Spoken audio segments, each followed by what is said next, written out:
say his name. Trayvon Martin, say his name. Trayvon Martin, say his name. Trayvon Martin, won't you say his name? Sean Bell, say his name. Sean Bell, say his name. Sean Bell, say his name. Sean Bell, won't you say his name? Say his name, say his name, say his name, say his name, say his name, say his name, say his name, won't you say his name?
Kimani Gray, say his name. Kimani Gray, say his name. Kimani Gray, won't you say his name? John Crawford, say his name. John Crawford, say his name. John Crawford, say his name. John Crawford, won't you say his name? Michael Brown, say his name. Michael Brown, say his name. Michael Brown, say his name. Michael Brown, won't you say his name? Say his name. Say his name. Say his name. Say his name. Say his name. Say his name. Say his name. Won't you say his name?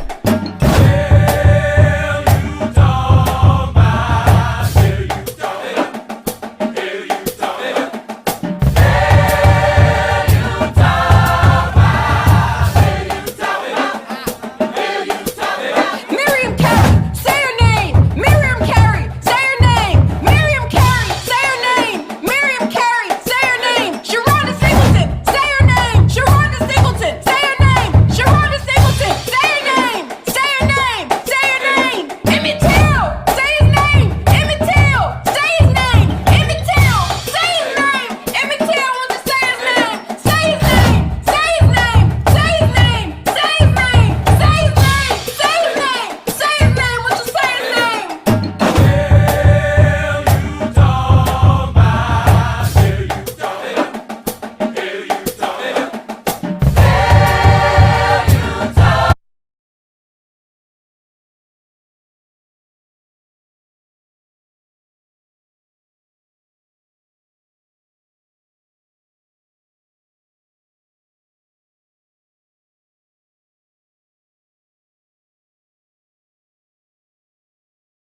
jails are full, yet the crime still runs rampant.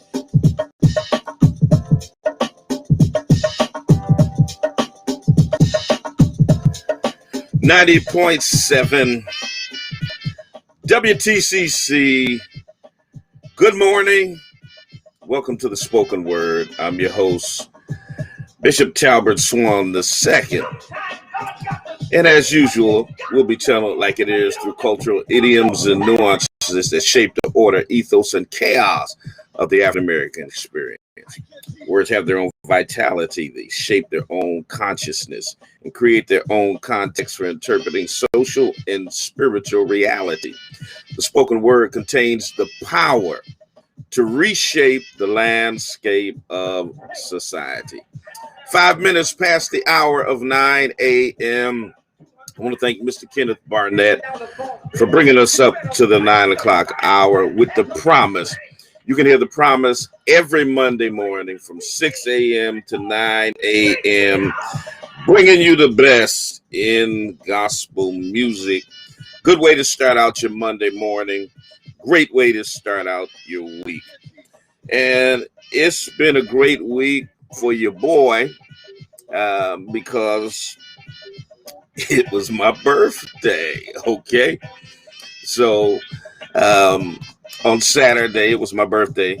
And Wednesday through Friday, we were celebrating my 27th pastoral anniversary. And so we had a wonderful time in church.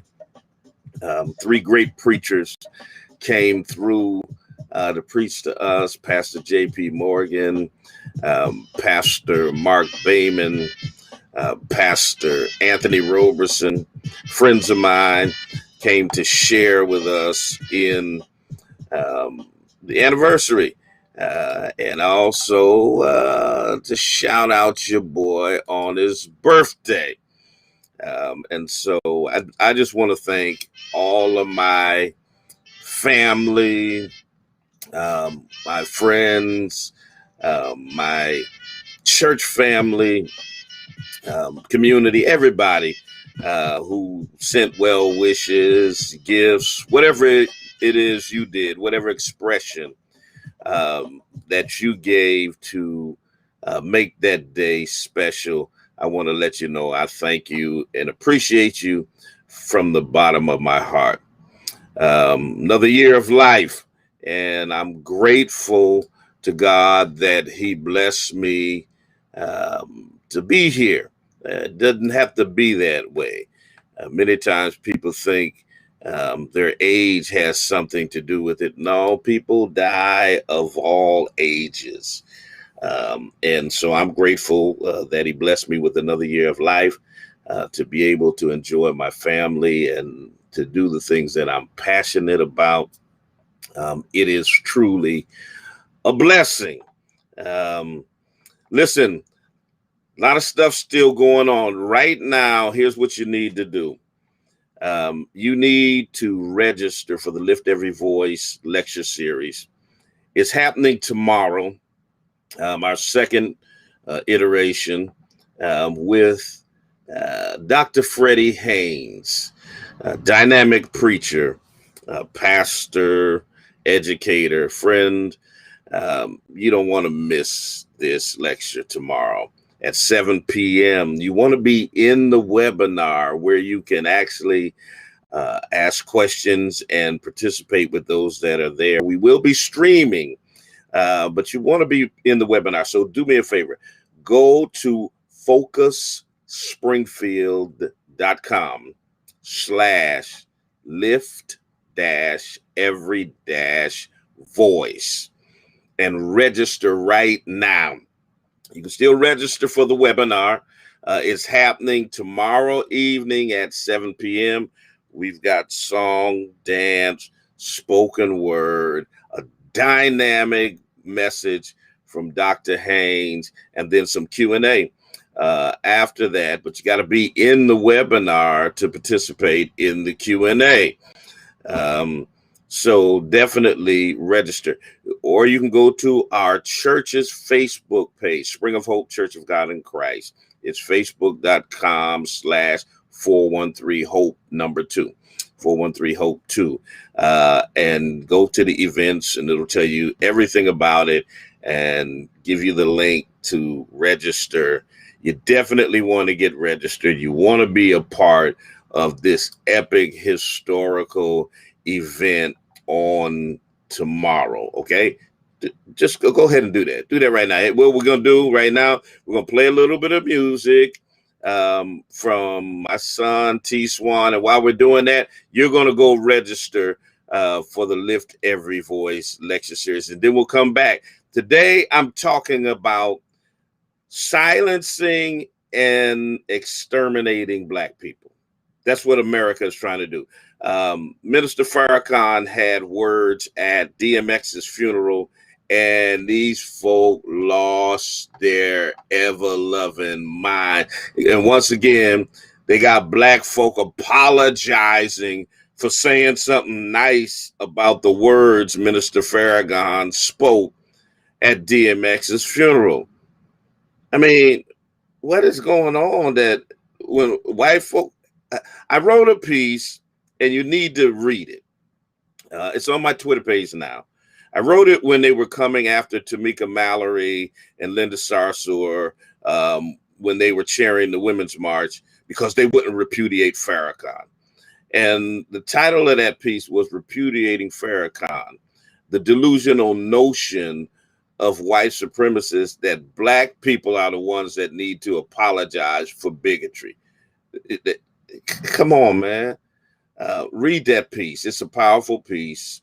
And it deals with the fact that white folks have the nerve to tell us what Black people we need to repudiate when your mama them is racist, your grandpappy them is racist, people all around you talk smack about Black people all the time, and you don't repudiate or distance yourself from them, but you want to continue to tell Black people who we can associate with.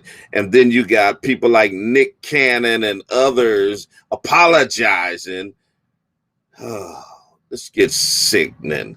We're going to talk about that when I come back. On the music break, go register for the Lift Every Voice lecture series. We'll be right back.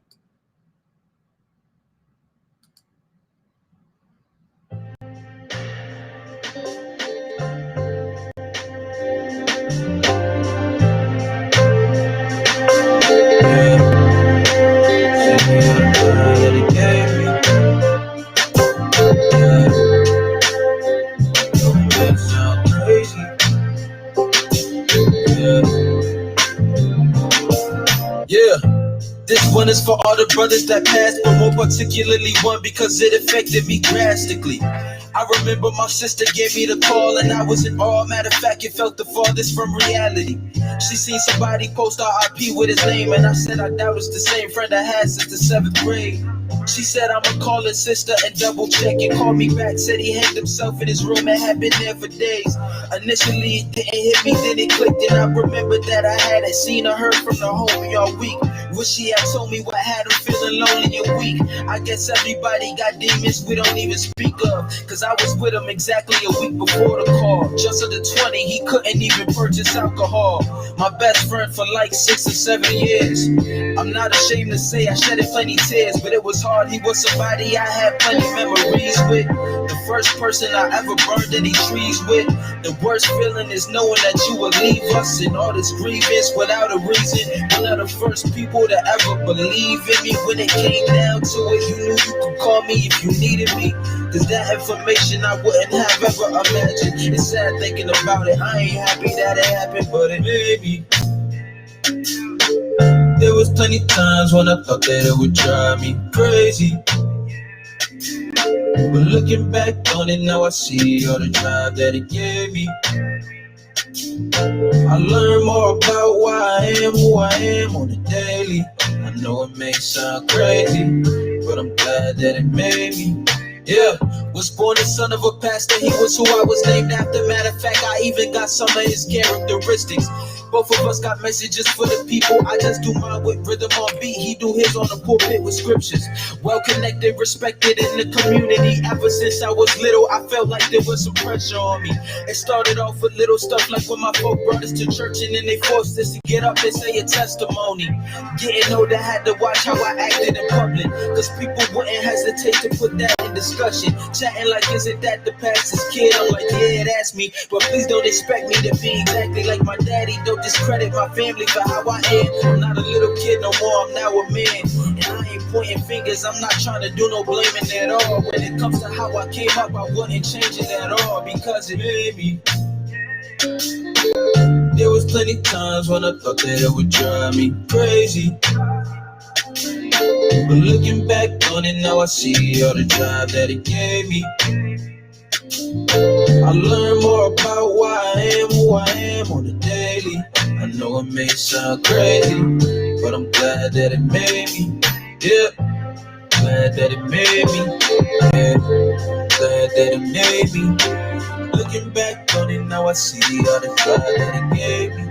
So I'm glad that it made me. Yeah, made me.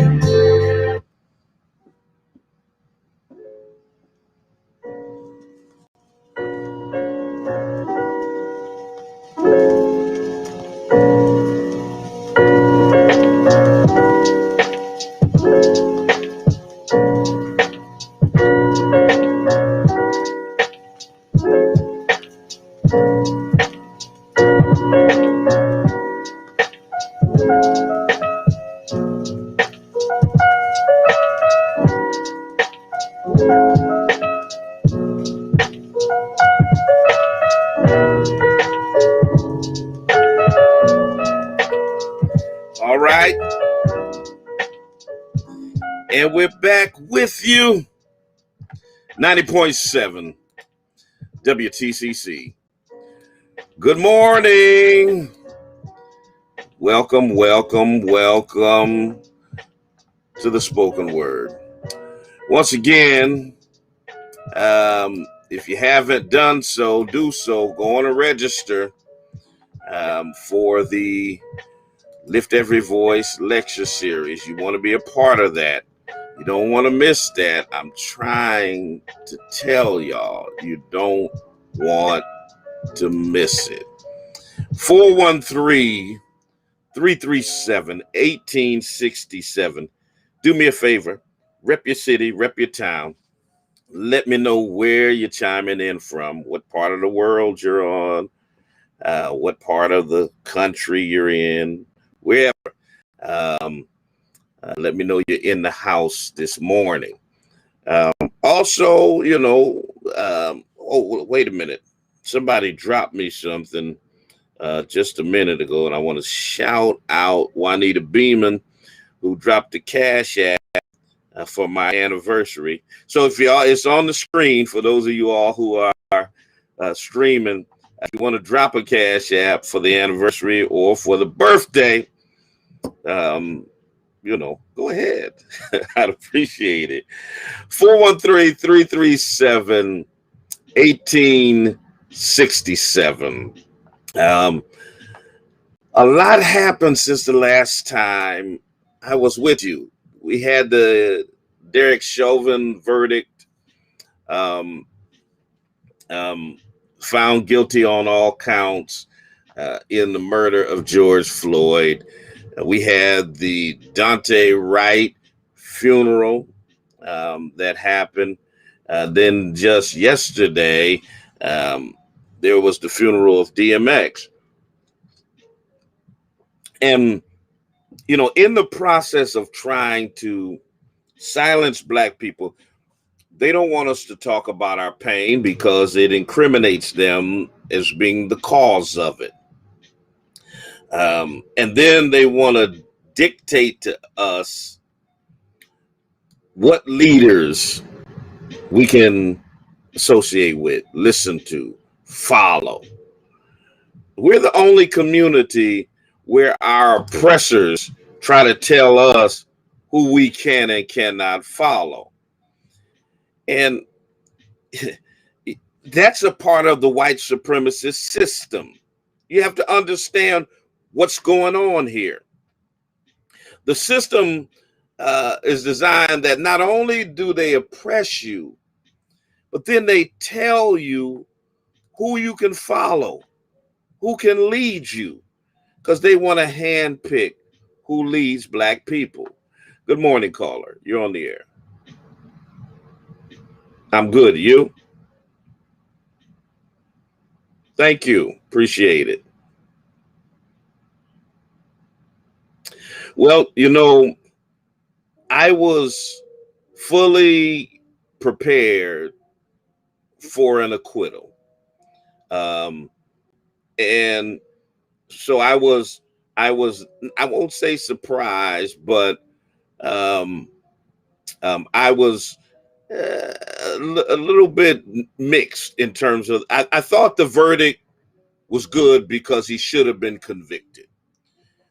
But I'm very cautious about us doing victory laps just on the conviction, because this is what I try to remind people. Officer Jason Van Dyke in Chicago was convicted in the murder of Laquan McDonald. But when it came to sentencing, he got 6 years. Remember, Amber Geiger was convicted in the murder of Botham Jean. But when she was sentenced, after his family went hunting her and all that crazy stuff, she only got sentenced to 10 years. Black folk have been sentenced to 34 years and police officers get 3 years, 10 years, 5 years for killing Black people. And so I say don't do a victory lap yet until we see if the punishment is actually going to fit the crime.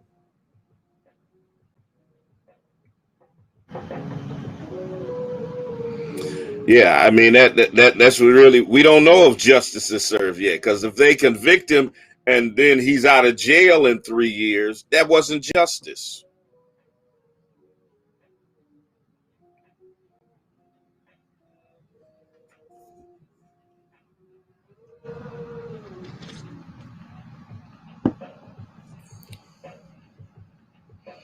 Well, I think first time murdering somebody, you took a life. I don't care if it's your. How many times do you get to murder somebody before you get a hard sentence? It's crazy anybody would be talking like that.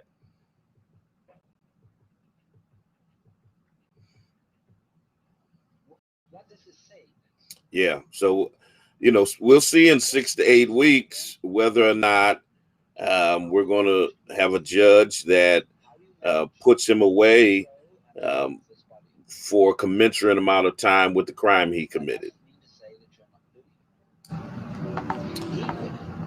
You don't know. All right. Appreciate you. Take care. 413-337-1867 is the number here. And yeah, y'all don't be dancing around just yet. Because we don't know if justice is served in this case or not. That remains to be seen, depending on, whether or not he gets a sentence that fits the crime. So what I was saying was, at DMX's memorial, Minister Farrakhan had words that inspired a lot of people that were watching. Now we know that Minister Farrakhan is a prominent world leader, religious leader, activist, head of the Nation of Islam. He's drawn both scorn and been accused of anti-Semitic comments, and he's drawn praise for his advocacy for the Black community throughout his life. For decades, Minister Farrakhan has been active in the fight against drugs, against crime. He's been advocating for clean living, for Black self-help. He was the visionary of the historic Million Man March 26 years ago in 1995.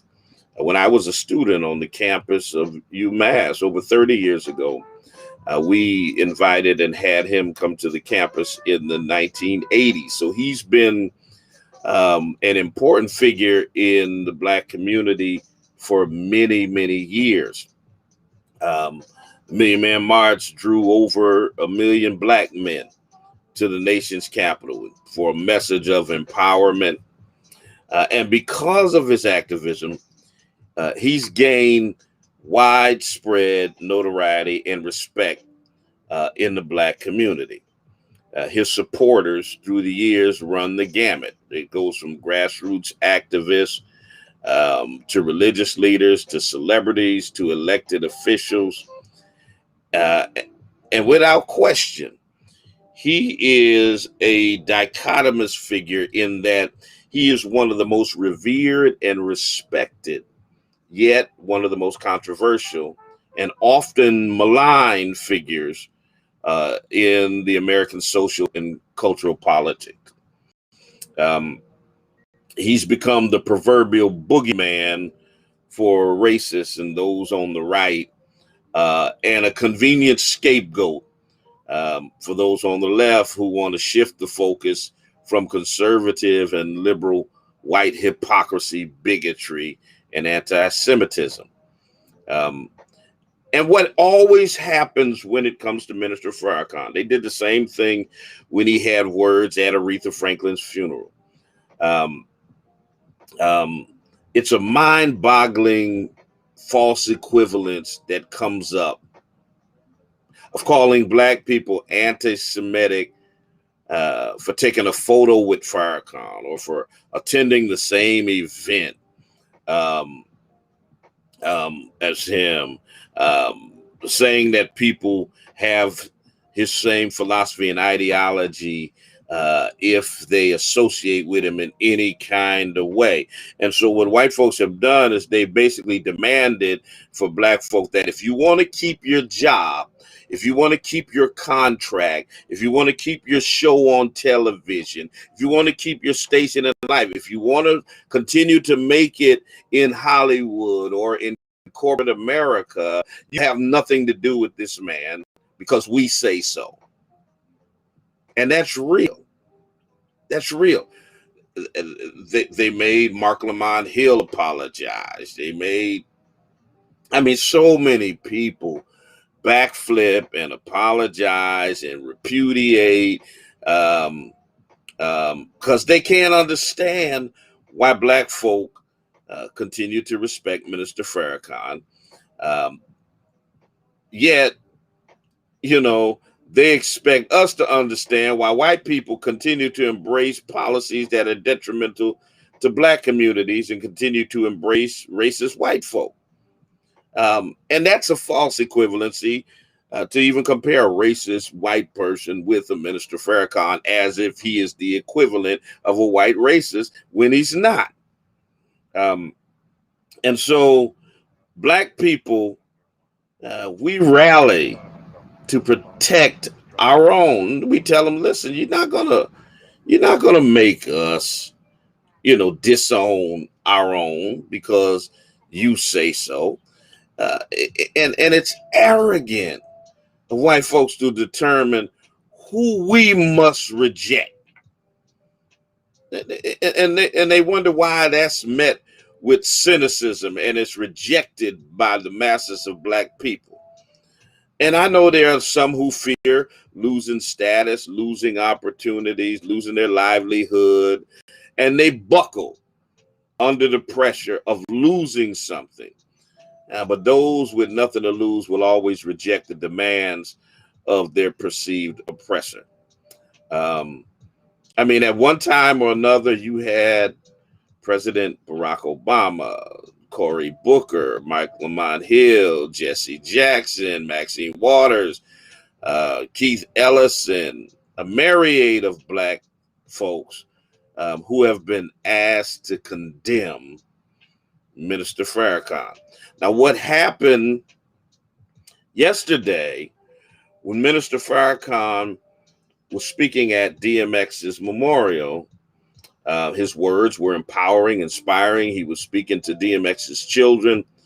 And so people took to social media to praise the words of the minister, to praise the way he comforted the family, to praise the power and inspiration of his words. And so you had Damon John, who was the founder of FUBU, but he was also an investor in Shark Tank, who tweeted out praise for Farrakhan. And white folk jumped all over him relentlessly, to the point where in short order, he deleted his tweet and then apologized. Now, let me tell you what the tweet said, so you understand. This is the kind of power we cannot continue to give our oppressors. We can't continue to allow them to make us buckle, jump when they say so. So Damon John wrote this. He said, "What a powerful speech from Minister Farrakhan for the DMX funeral. His deep understanding of the Bible and respect for other people's religion was truly inspiring. Hashtag RIP DMX." Okay. Now, soon as he did that, all of the comments came, all of the trolls came, all of the pressure came. And of course, thinking about what he could potentially lose by being perceived as being in association with Farrakhan or ticking off the white power structure, he quickly deleted his tweet and apologized.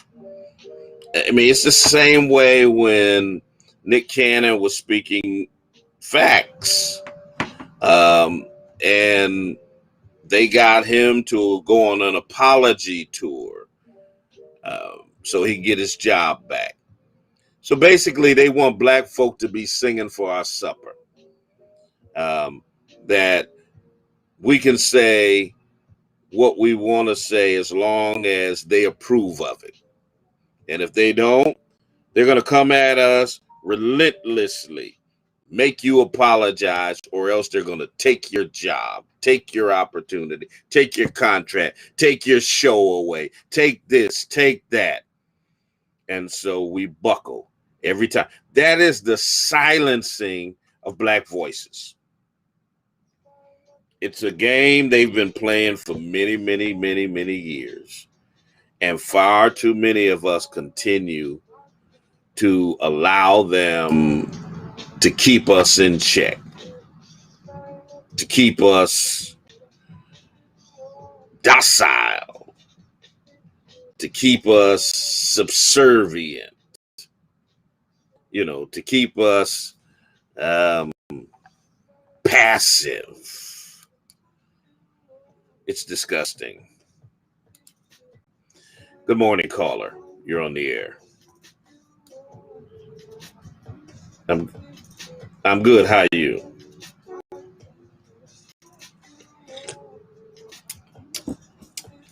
Thank you, friend. I appreciate that. All right.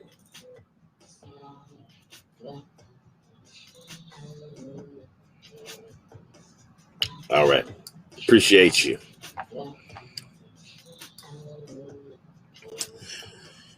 And yeah, so that's where we are. And so my question to you, family, and that speaks volumes about the power of white supremacy when they even have the power over you in terms of what you're allowed to say. what you can tweet, what you can post on social media, which black people you can praise. You know, they'll let you praise Candace Owens. They'll let you praise Thomas Sowell. They'll let you praise these sycophantic black folk who apologize for white supremacy all of the time. But you can't praise black folk that challenge them, that condemn this white supremacist system. Because if you praise them, we're coming for you. We're going to get you. We're going to have you apologizing. We're going to have you buck dancing and backtracking and all of that. That's the silencing of black voices. And then another tactic they use is when you're the one who's outspoken, attack everybody who supports you. Good morning, caller. You're on the air. Thank you, sir.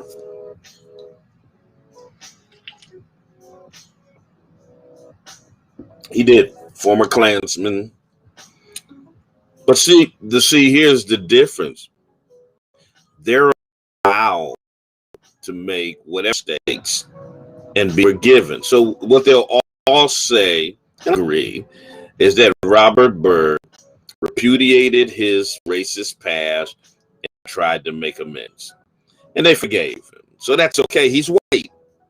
But they can never forgive Farrakhan for whatever his perceived offenses have been. They will never, ever allow you to praise him, they will never allow him to be redeemed, because he ain't white. And he's still been relentless in terms of challenging white supremacy, racism, and anti-black bigotry. So they're never going to let up on Minister Farrakhan. And if you associate with him, man, you better be as independent as you can, because they're coming for you.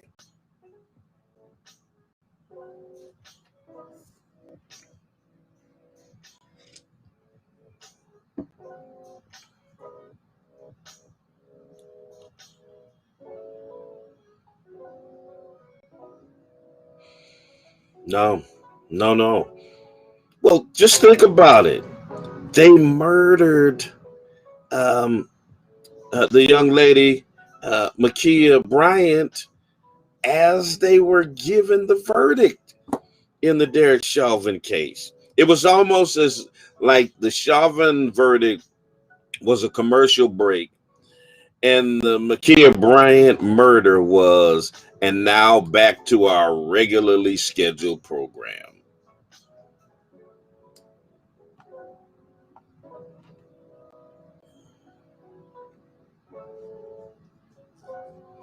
Wow.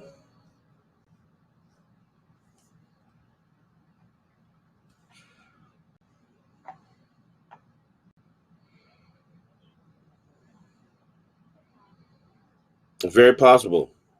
Very possible. I mean, because a lot of high-profile Democrats were down with Byrd, Hillary Clinton among them.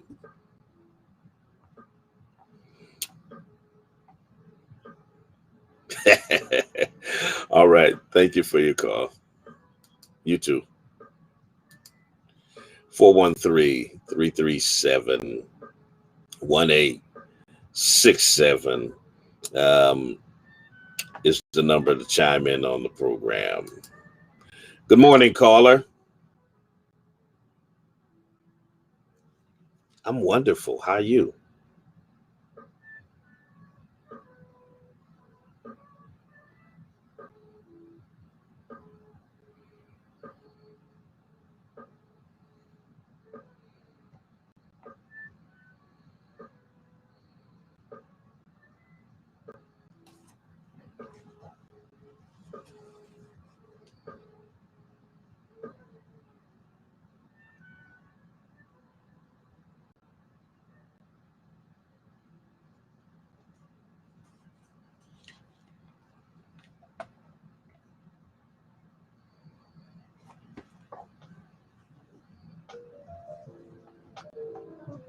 Mm.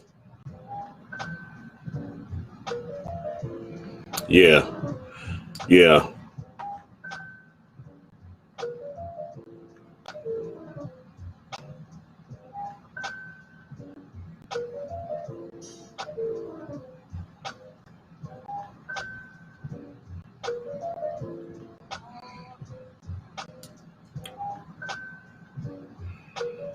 Yeah, we don't want to celebrate too quick because we don't know what the actual outcome is going to be in the sentencing of Floyd.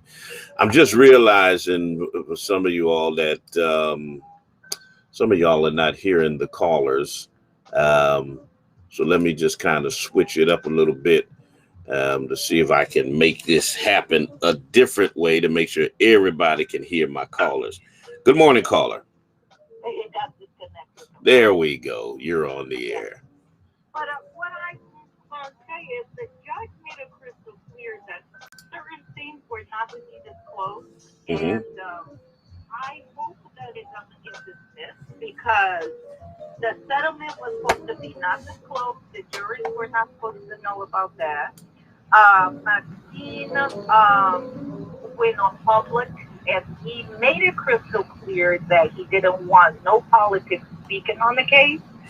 So I think there's grounds for them to ask for this to get dismissed. Well, you know, there's talk that the settlement was made at the time it was made to influence the jury. Now, I don't know one way or another, but that's one philosophy that this settlement came out when it did, so that perhaps the jury would say, well, you know, the family did get 27 million, so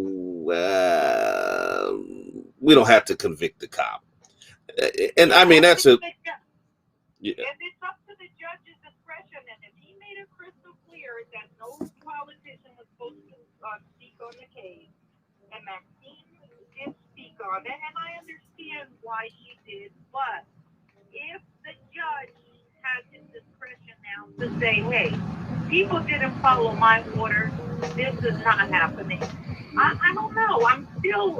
Trust me, I cried when the verdict came out, Mm-hmm. and I understand the happiness that all of us are feeling, but I think we're just a little too premature, Right. Celebrating. And, right. But again, trust me, I watched this trial and some of the nonsense that went on. It was, they tried to do the switch and bait, Mm-hmm. And I always use this expression: you're pissing on my leg and telling me it's raining. There you go. There you go. I hope to God that the judge doesn't go the other way, but the time will tell. But we have to understand that there's still a lot of hate in this world. Yeah. And, it seems like more and more so deliberate. It's sad. It's really sad that this world is not uniting and it keeps on dividing. And I don't know what to say besides all of us have to, stay true to ourselves, stay true to what God wants us to do. But at the same time, there's a long, long journey ahead. Absolutely. Appreciate your call. Thank you. Bye-bye. 413-337-1867. Apologize to those of you in virtual land, those that were streaming who could not hear the callers. I understand those who are listening on the radio could hear them. Those that were streaming couldn't. Hopefully you all can hear now. If you can hear the callers now, hit me up in the comments and tell me that you can hear, that you heard that last call, and then I'll know everything has been fixed. 413-337-1867. If you want to chime in on the conversation. I've been talking about the silencing of Black folk. how they're now coming after Damon John for praising Minister Farrakhan's words at DMX's funeral. Just another example of how they try to keep us quiet and silence us and tell us what we can and what we cannot say and who we can and cannot be associated with. Good morning, caller. Good morning. Good morning. I'm Spanish, but I agree with all you do because my race is from Black generation. My family, we have to see the discrimination. It's not only Black, it's Black descendants too. That we have to feel like that, and we had that problem since centuries. Yeah. Appreciate you. So I want to even talk to you in separate because I have so many questions and I agree with so many things. But how I can contact you besides the radio? Besides the radio? Yeah. You can look me up on social media. I'm on just about every one, Facebook, Twitter, so on. And also you can look me up at my church, Spring of Hope Church of God in Christ. The website is 413HOPE, 413HOPE.org. So you can hit me up on any of those sites. Appreciate you so much. Because I think you can help not only the Black community, even the Hispanic community that feels that we come from that generation of Black. Yeah, well, we've got to do a better job between the Black community and Latino community of coming together anyhow. So I appreciate your call. 413-337-1867 is the number here. Silencing Black voices. And then they continue to kill us. And here's the thing. And there's a lot of you Black folk out here. So let me just get on y'all right here who have been making all kinds of excuses and jumping through all kinds of hoops, justifying the killing of Ma'Khia Bryant. And y'all been saying, what if that was your daughter in the pink dress? Oh, the cop had no choice. He had a choice. He had a choice not to use lethal force. He was 10 feet away from her. He had a choice to run over to her and grab her. He had a choice to use a taser. He had a choice that if he was going to use a gun, to shoot her in the leg and wound her. This man was a marksman. Legitimately, he was a marksman in the military. And center mass shot her 4 times to kill her. He had a choice to not kill her. And that's a choice that they make with white folks all the time. Don't tell me they couldn't have made that choice with the young 16-year-old girl. Good morning, caller. You're on the air. Good morning, Bishop Swan, and happy belated birthday. Thank you. I just wanted to say that was a sad case with her because the foster system, they failed her because they put her in a home where her father lived on the same street. And also, the woman who was supposed to be taking care of her, the foster mother, she was at work, but she also allowed some older 28-year-olds or 20-something-year-olds that she used to foster come to the house while she wasn't at home. And so it was what some of the neighbors were saying. It was always, people hanging out around the home and stuff, and the older foster kids were always antagonizing the younger ones. And this woman was always not home. So the foster system failed her too. Thank you. All right. Thank you for your call. Here's the deal.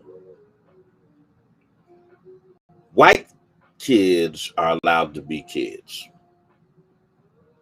Even when white kids murder people, they humanize them.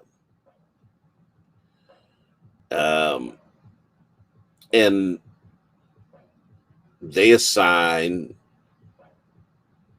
childish qualities to them. Black kids, they try to adultize them all of the time. They act like they look older than they do. They're intimidating. They're so scared of them. They just had to shoot them.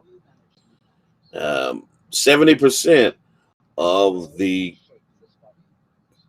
police-related killing of citizens in Columbus are of Black people. 20% are of children. Black people only make up 28% of the population in Columbus. Why do we make up 70% of the people that the police kill? There's a reason for that. And you can't tell me that if Ma'Khia Bryant were a white girl having an altercation with other white girls, that we'd be talking about her death right now. But she had a knife. You can do a Google search right now. There are cases literally where white men have shot police, shot at police. One guy had a shootout with 7 police officers, and he had an AK-47.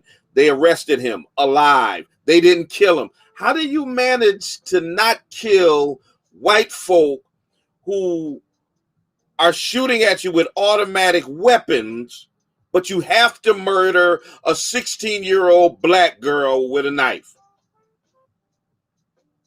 Or you have to kill a 12-year-old Black boy sitting on a swing with a toy gun in a park because he was so intimidating. They shot Tamir Rice within 2.5 seconds of arriving on the scene. It took 11.4 seconds from the time that officer got out of his car to the time 4 bullets were in the chest of Ma'Khia Bryant and she lay dying on the ground. 11.4 seconds. You couldn't have taken any longer? Oh no, Bishop. No. He had to act. And for you Black folk talking about, what if there was your daughter in the pink? What if Ma'Khia Bryant were your daughter? What if she were your daughter? Stop parroting the talking points of your oppressors. Because if her name was Becky O'Connell, she'd still be alive. Period. If that were Becky O'Connell instead of Ma'Khia Bryant, she'd be alive. And that's real. That's real. They make excuses to legitimize murdering us every day. We don't need to join the chorus. We don't need to join the chorus. In terms of parroting the white supremacist talking points about why it was legitimate for police officers to kill us. Y'all stop that. Stop it. Cut it out. All right? 413-337-1867. Look, 6 minutes left in the program for WTCC. So I've got to sign off there. I'll continue on for a little while longer with those of you that are streaming. So if any of you are listening to me on WTCC, switch over. Join me on Facebook, Twitter, Periscope, wherever. Instagram. You're the last caller, Howard. Good morning. Arsenio Hall lost his job before talking about Louis Farrakhan, that crossed my mind. I was thinking about it. They took him off the air real quick. They had some kind of special on CNN about that, and I was like, "Yep, it's all TV." All right, adios. All right. All right. So once again, register. Those of you who are listening to me on WTCC, go to focusspringfield.com/lift-every-voice. Focusspringfield.com lift-every-voice and register right now. Get it done. You want to be there on tomorrow evening at 7 o'clock. I'll be with my friend, my brother, my big brother, Dr. Freddie Haynes. I'm telling you, y'all really don't want to miss Dr. Haynes. Those of you, I've had him here several times, and those of you who have heard him in the past, you know exactly what I'm talking about. So you want to be on with us on tomorrow. If you're looking for a place to worship, check us out at the Spring of Hope Church of God in Christ, 35 Alden Street, Springfield, Massachusetts. We're building better tomorrows by changing lives today. We stream live 11 a.m. On Wednesday evenings, 7:30. Come be a part of our church family. Stay with me. Those of you who are still streaming, on the other side of signing off of WTCC, we're going to continue on. For those of you who are listening to us on WTCC, same time, same bat station on next Monday, right here on WTCC FM. Coming up after the break, we're going to bring the First Lady on. She's been playing hooky the last, couple of shows. And yeah, I don't know if y'all been talking to her or telling her about herself, tell her to get back on her horse. And let's make this happen. So until the next time I talk to you and you talk to me, always remember, God loves you.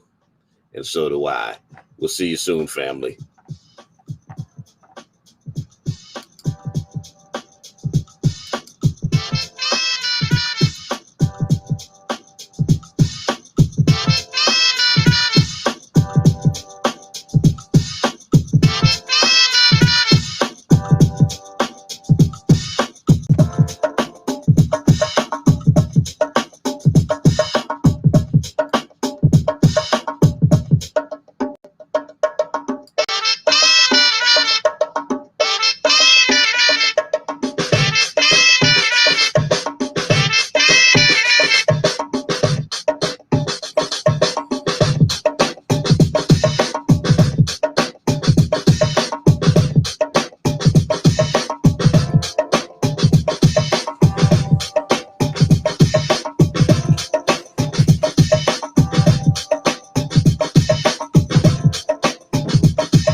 All right.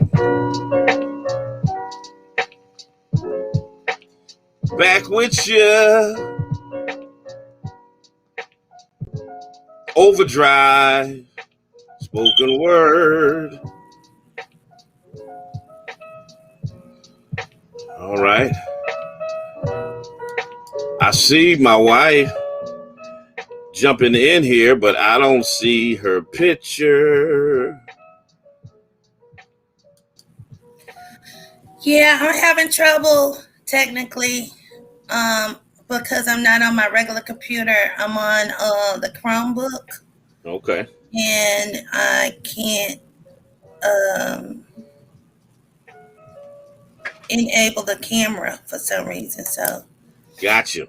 So y'all got to see that LS. It stands for Lady Swan. So you can't see her pretty face, but you can hear her country voice. hey, How wait, about wait.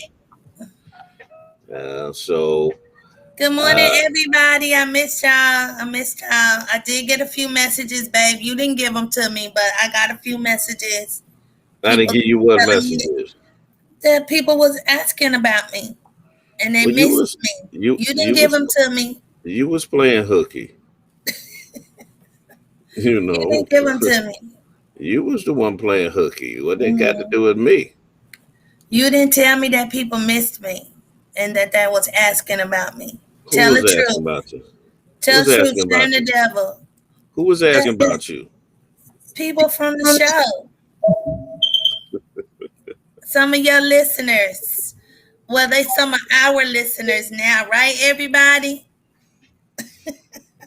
Who told you? Who said they was asking about you? Some people be hating because I noticed that when I come on, they lead the show. They lead the live. That mean they hating? Yeah, they hating. They don't want to hear me and you. Why? What makes you think that? Me and you are one. Me and you are one. And people need to understand that. So don't nobody be leaving the live. Mm-hmm. There's some little haters out there. That's all right though. I'm good. Well, I got plenty of haters. So that ain't no big deal. No, your haters probably stay on when I come on because I'm the sweeter side of you. Listen, my haters be harassing, folks. They be inboxing our kids and crazy stuff. I know, right? I know. It'd be ridiculous. Yeah, matter of fact, y'all trolls, I'm a grown man. Listen. No, we more than grown, babe. We are old grown. Yeah, well, what I'm saying, because these are mostly white men who do that foolishness, and my point is really this: I'm full grown. I'm a man. If you got beef with me, if you feeling froggy, leap. Don't harass my daughters and my kids and stuff. What kind of foolishness is that? You all up in my daughter's inbox talking smack to my baby girls and stuff like that. What kind of punk are you? If you got beef with me, you got a problem with what I say and what I do, bruh, you know where to find me. That just tells me that's the cowardice of white supremacy, man. They can never deal with you on an individual basis. They have to. The Klan will were cowards. They had to cover themselves with sheets, and then they had come in groups to single black homes and burn crosses and bomb churches and stuff. That's an act of a pack of cowards. Police, cowards, because they got to have a firearm and weapons and all of that kind of stuff. These folk aren't man enough to deal with black men, even black women, one-on-one. No gun, no sheets, not have your boys with you, all that kind of stuff. And basically social media has provided a white sheet for these cowards that they can create accounts under anonymous names and spew racist vitriol and harass people under the cover of anonymity. And I believe a lot of them are probably judges and cops and teachers and all of that, who are using social media as their white sheet and their modern day virtual Klansmen. That's all they are. Good morning, caller. How you doing, Bishop? I'm good. You? Good. This your boy from Mississippi. What's happening? Oh my God, Mississippi! Hey, nothing much, man. I'm glad. Hey, I'm enjoying your program. Hey, I need you to give me a call. Give me a call because I want to try to get some of the same thing going that you got going. You got some of the best black media going, but I want to give you my number. All right, do me a favor. I want you to email it to me because I don't want folk getting your number on here, Mississippi, and getting your number on here and then harassing you or anything like that. So what I'm gonna do right now? Are you watching me online? Yes, sir. Okay, so I'm gonna put in an email address that you can send your information to. Hey, Mississippi, I was looking for you. I'm glad you called in today. And I'm enjoying it. Let me get it in the chat section,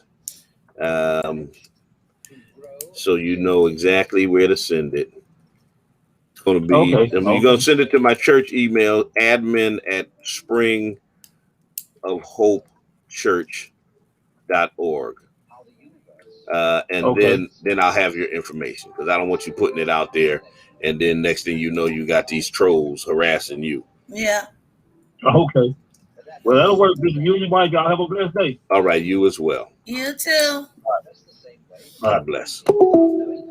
Hi, Michael. Michael been texting me back. I'm sure he has. That's my friend. That's my brother. I thank God for Michael. I pray for you every day, Michael, because you were very transparent on one of the most recent shows when we was talking about struggling, especially in this pandemic and how, some of our mental health issues have certainly heightened during this time. So I pray for you every day. Hi, Sister Kathy. Hi, Sister Steph. She thinks this is her fan club. No, I don't have fans, baby.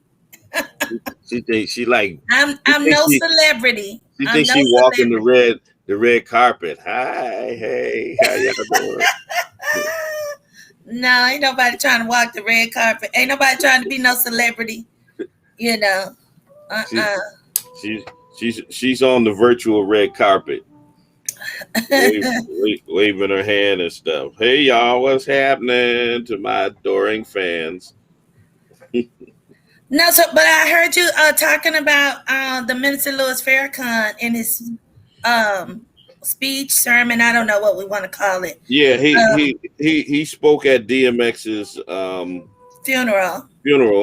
Yeah. And many people were inspired by what he said, and so they took to social media, and they were talking about, how inspired they were by what Minister Farrakhan said. And Damon John, the guy who founded FUBU, I know who he is. Shark Tank, yeah, all that stuff. So he said some very positive things about Minister Farrakhan's words, and of course, they jumped all over him. Just like they jumped on Mark Lamont Hill when he said what he said in defense of the Palestinians, just like they jumped on Nick Cannon when he said what he said about the influence of the Jewish community, etc. And Yeah, next I know the story. I know the narrative. and so next thing you know, Damon is apologizing an hour later and taking his tweet down. And well, I'm just it's a couple of things that I wanted to say about that, if I may. Go ahead.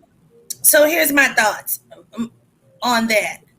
I heard somebody say recently that, like, right now, especially with the use of technology, that when it's convenient, everybody wants to be considered an activist because being an activist, in a sense, can pan out. And I don't know if you talked about this. These days can pan out to be very lucrative. Yeah, we have a lot of actorvists. Yes, exactly. Yeah. And so, but anyway, with that being said, I oftentimes go back to what I've heard the Black Eagle say, or what the Black Eagle described, the difference between a moment and a movement. And he always said that in a movement, or the difference, the one distinction between a moment and a movement is sacrifice. And so I certainly always, think about, I relate that to our understanding as believers, as Christian believers. And I think about the sacrifice that Jesus made. So I'm thinking, like, if you are a true activist, if you are a true activist, you stand behind, your words. And if you lose the money, if you lose a job, if you lose, I don't know, these things that I guess are important to you, some material possession, or whatever the case may be, by taking a stand on what you really, believe, if you are a true activist, then you're willing and you're ready, to make those sacrifices. Of course, when it comes to the loss of life and health and the well-being of your family and this, that, and the other, because, evil is evil. So, like I think I heard you say earlier today that, and when you was talking about the kids, it's like, okay, you got a problem with me, but you're harassing my children, or you're harassing my wife. We've had that too. We've had that experience as well. Where they didn't threaten you, but they threatened to hang me. Or whatever the case may be. But certainly, we have to make wise and conscientious decisions about, our activism and so on and so forth. But that is the real distinction between, being, trying to create these moments where you get attention and where you get fame and, build a reputation and can write a book and make some money and this, that, and the other, and true and real activism, So you're willing to take those hits and make those sacrifices. Yeah, well, the goal, I always tell everybody, if you really have a passion for this kind of work, your ultimate end game and goal ought to be to try to get as independent as you can possibly get. Because when you derive your support and your income and all of that from sources that can't be touched by your enemy, then you can keep speaking truth to power. You keep doing what you're doing without fear of reprisals. But when you have the type of livelihood that, if you say a certain thing or do a certain thing, they're gonna come talk to you and shut you up, or potentially fire you, or take a contract from you, or take food off your table, and so then you have to adjust what you do. That's the recipe they use to control you. Well, that's that underlying in that, I feel, is greed. Because I'm thinking about the the narrative or the backdrop of somebody like a Damon John. So originally it was for us by us, right? Or no, right, Fubu, right? Yeah. Mm-hmm. Mhm. For us by us. So I thought he was catering to the Black community and so on and so forth. But certainly I'm sure that he got to the point to where he was making these major business moves, and and it became more infiltrated by white corporations and companies and businesses and this, that, and the other. And so I don't know why Black business owners don't understand that you're not just selling to white companies. You might be also selling your voice when you get into deals like that, or when you start to conduct business in that way. So, so I totally agree with what you just said, but I'm also saying that, that's how we have to conduct business too.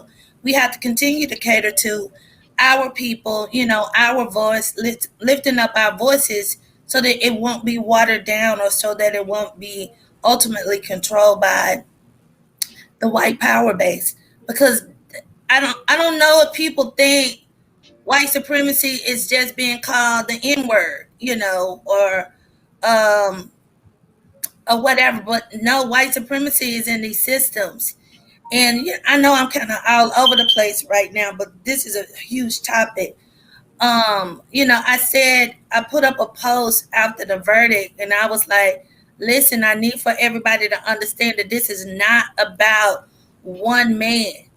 This is really about dismantling this system, and the system that supports a man like Chauvin, that trains a man like Chauvin, and that make it possible for men like Chauvin to continue to do the kinds of atrocities upon Black people that they do.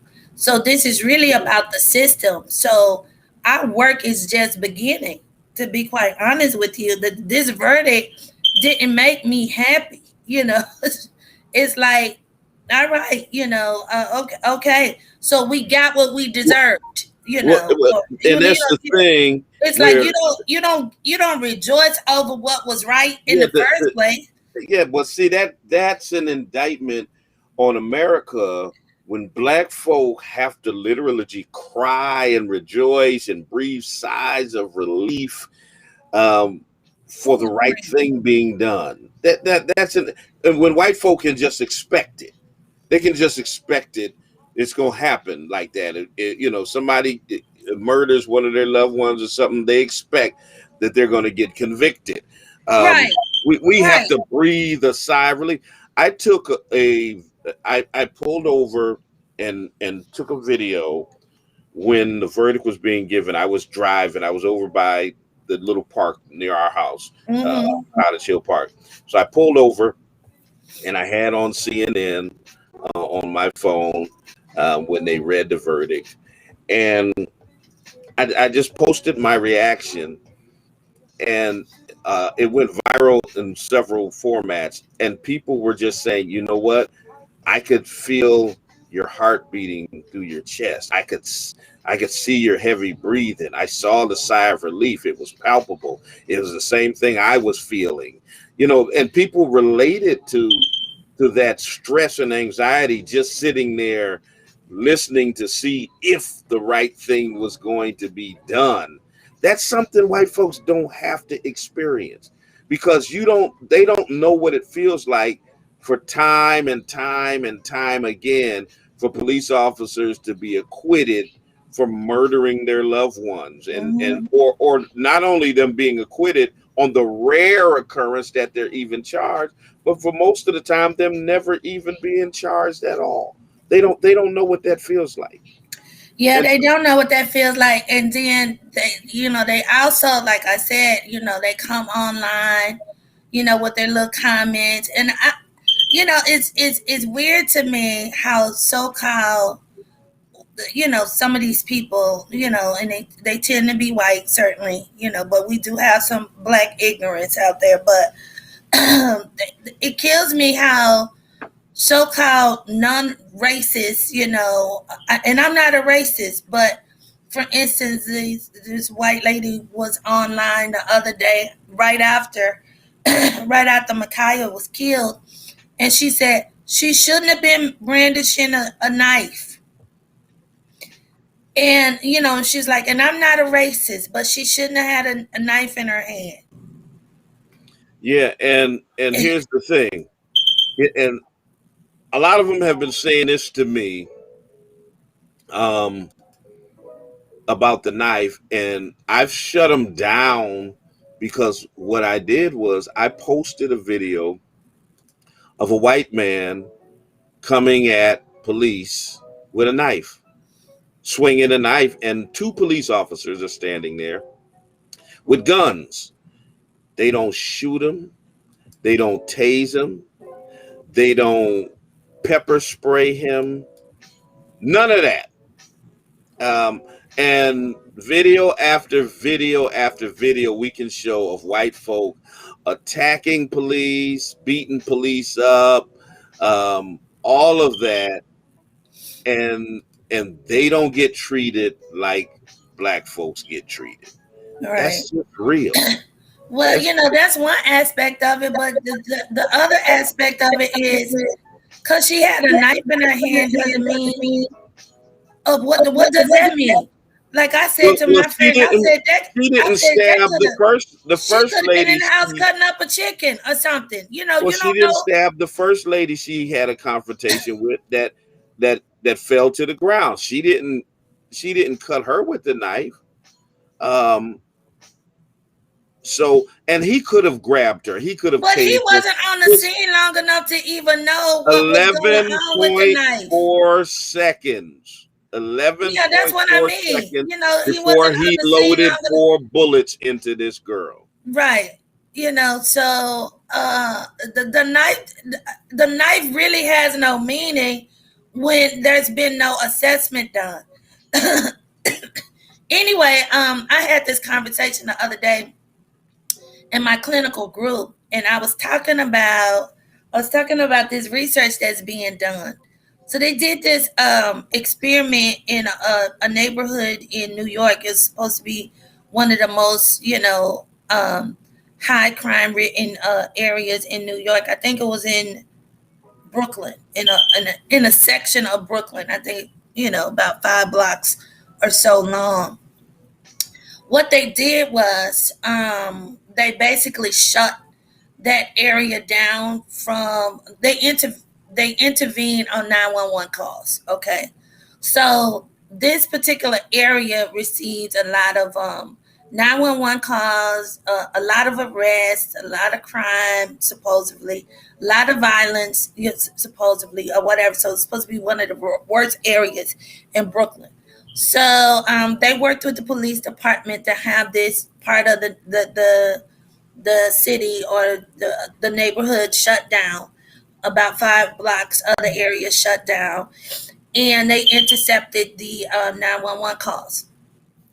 So at the end of that 5 days, what they determined was it was 700. I believe it was closer to 800 calls, 911 calls that went in, but they intercepted them and they redirected them to more appropriate services. And this is what people are talking about when they talk about defunding the police, right? So they redirected the services and they handed them off to more appropriate resources.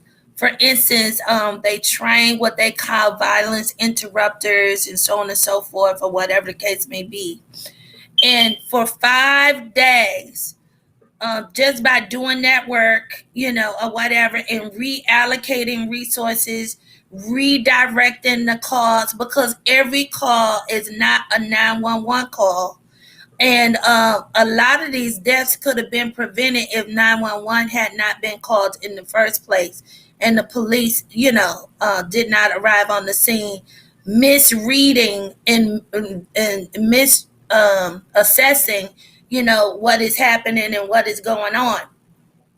Nevertheless, for 5 days, it was only one legitimate 911 call, and guess what? It was a mistake. It was a mistake.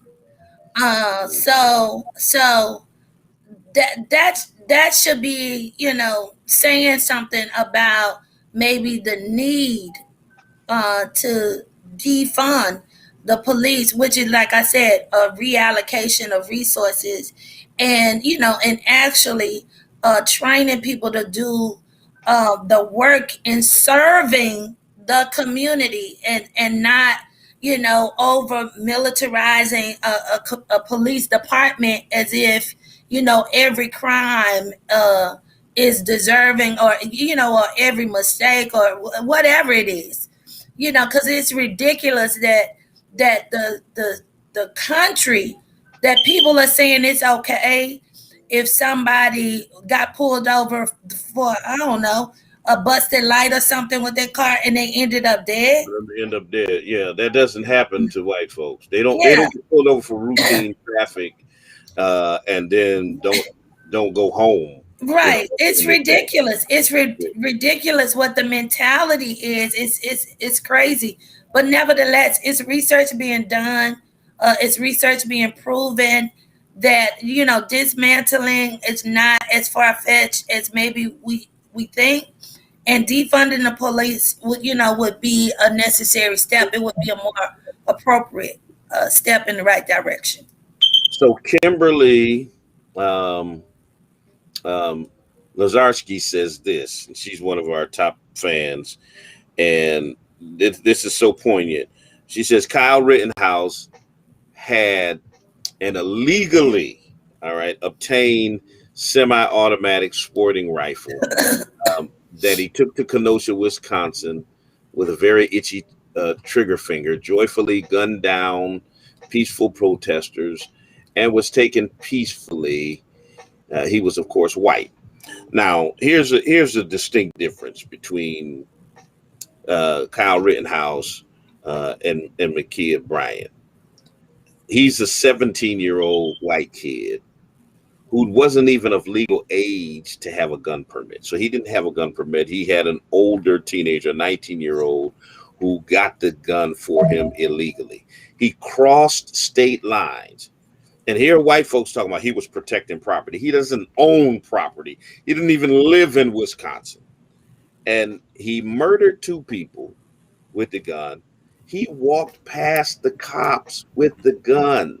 They did nothing. They said nothing. Matter of fact, there's a video of the police giving him water and thanking him and other vigilantes with guns for their service. So here's a distinct difference. A white kid with a semi-automatic weapon who just murdered two people, the cops don't feel they need to do anything about him.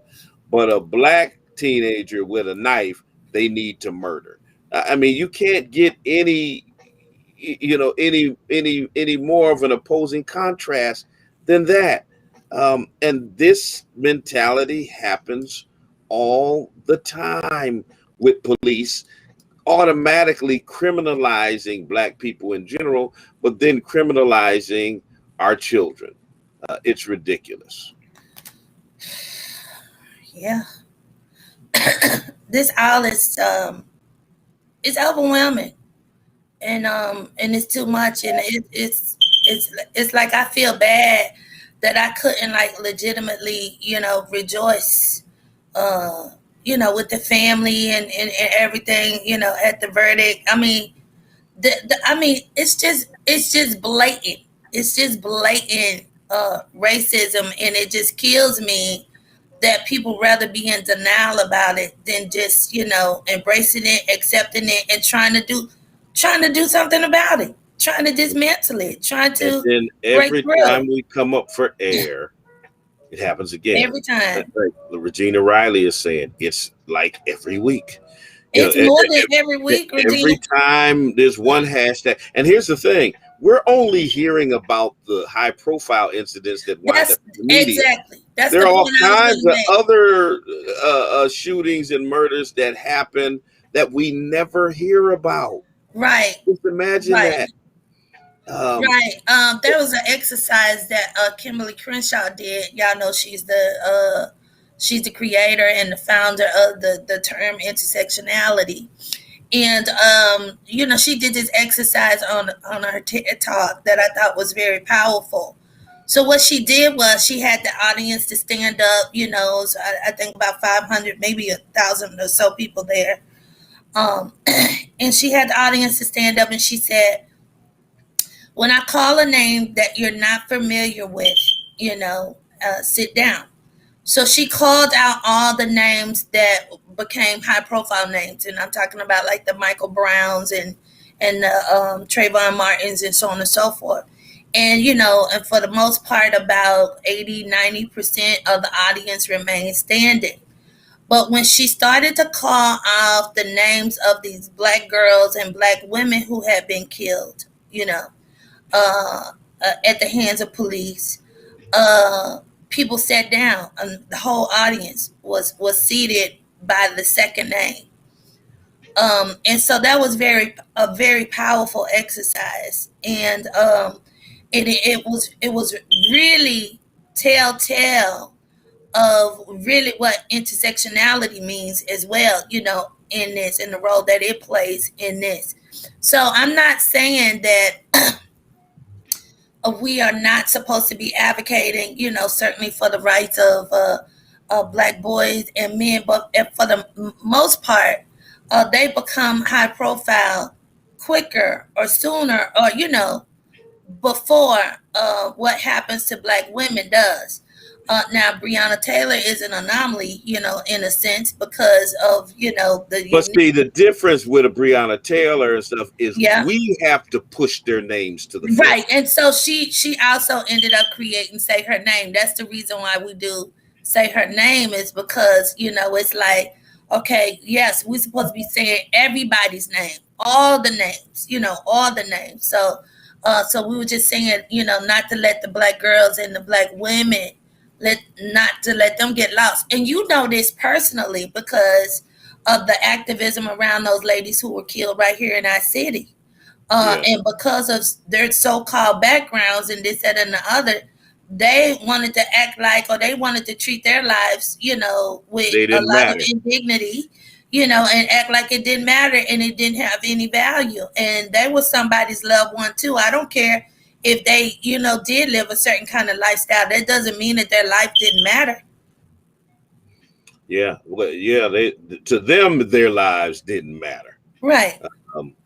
And so we had to push the envelope to get them to reopen those cases and find the killers of those people. Hey, Joseph Howard, you don't talk about a man's wife, bruh. I don't know how I can bring the ratings down, baby. When you was born, maybe the ratings came down. There's just a lot going on in the nation, and we just have to keep plugging. We have to keep plugging. We have to keep plugging, and it doesn't end. The most we can do is take a break, and then we come right back to where we were in terms of fighting this fight over and over and over again. And that's what we do. We don't get a break. We don't get to take time off. And that's the thing I said about, all of those our so-called allies who became resistors when Trump got in office. But now they can opt out now that a Democrat is in office. We can't opt out. This is our life. We can't just opt out of being right. Yeah, we don't have that option. Yeah. Good morning, caller. Oh, Bishop, I just want to respond to what one of the guests had said. You and your wife, y'all make a good tag team, man. I really enjoy both of you all. Y'all compliment one another. Y'all make the show, just better and better with both of you all on there. Like I said, I'm so glad that you all are dealing with police departments that have came terrorist groups. Yeah, that's what they are. I remember, Bishop, people from the north used to jank us down here about things like police or what have you, but it's an all over problem. Right. Listen, So it's not listen. just a This is problem, what but this is what Malcolm X said. He said, "Y'all stop talking about the South as if racism only exists in the South." He said, "As long as you south of the Canadian border, you South." Right. Right. I'm from the South. You know that I'm from the South. But let me tell you, I've been up here a great deal of time now. I've been up here 33 years. But let me tell you, I did not. I think I think I really learned all the nuances and the depth of racism being up north, living up north. I didn't really learn racism until I moved up here. So yeah. But I'm gonna hang up. I was just saying that, just let you guys know that how much I enjoy you as a team, both of you all. All right, thank you so much. Thank you, Mississippi. That's my friend. I don't know what Jules' problem is. I don't know what his problem is, but baby, this 30 years down. You can only wish. You can only wish. So let me invite you all again, because you guys are going to have to be a part of this. Tomorrow, Dr. Freddie Haynes will be with us virtually in our Lift Every Voice lecture series. If you don't know him, go look him up. Check him out. He's going to be our speaker tomorrow evening at 7:00 p.m. We've got spoken word, we've got music, we've got dance.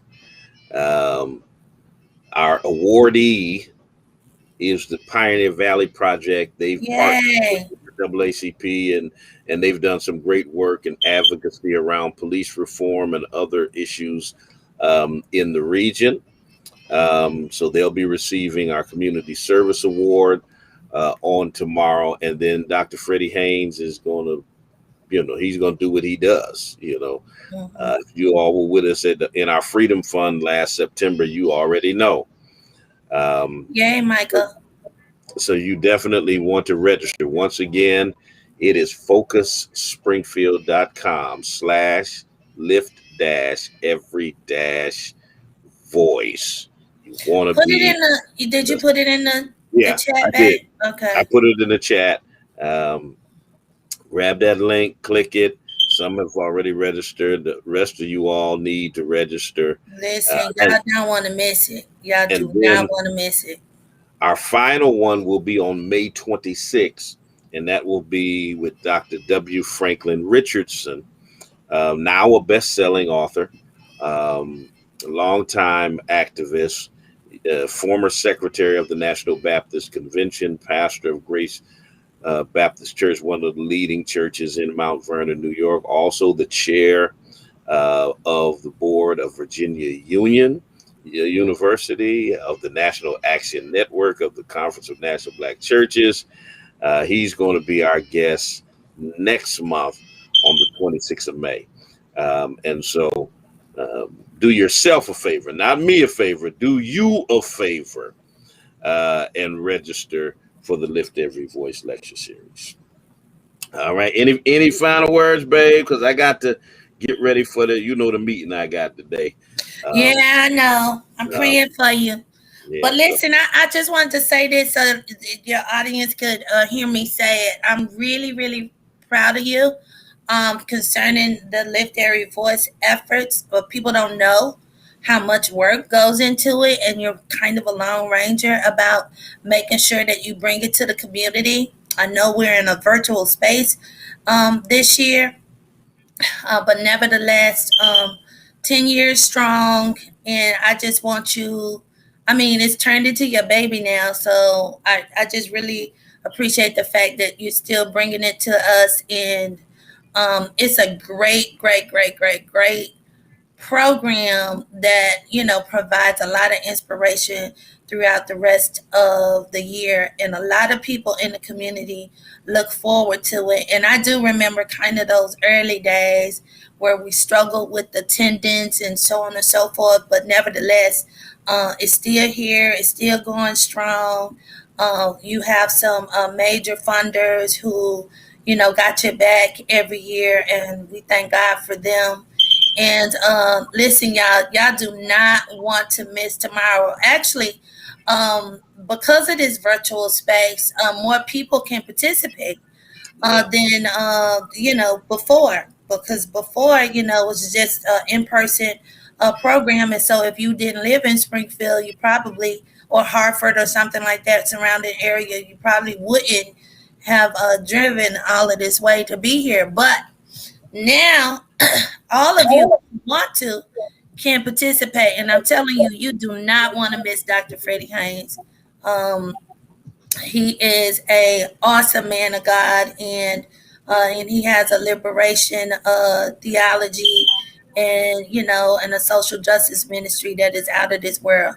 So you don't want to miss him. You don't want to miss him. So I just want to say thank you, babe, to the public. All right. Listen, we're outie. Maybe next time she can show you her face. I don't know what's going on with the camera. I'm on another computer, though. I'm not on my computer. I'm on a laptop. So same time, same bat station next week, Lord willing. Until the next time I talk to you and you talk to me. Always remember. I love y'all. I love you too, Jules. I love you too, Jules. I love y'all. Love you too, Jules. God loves you, and so do I. Peace and blessings. Love y'all.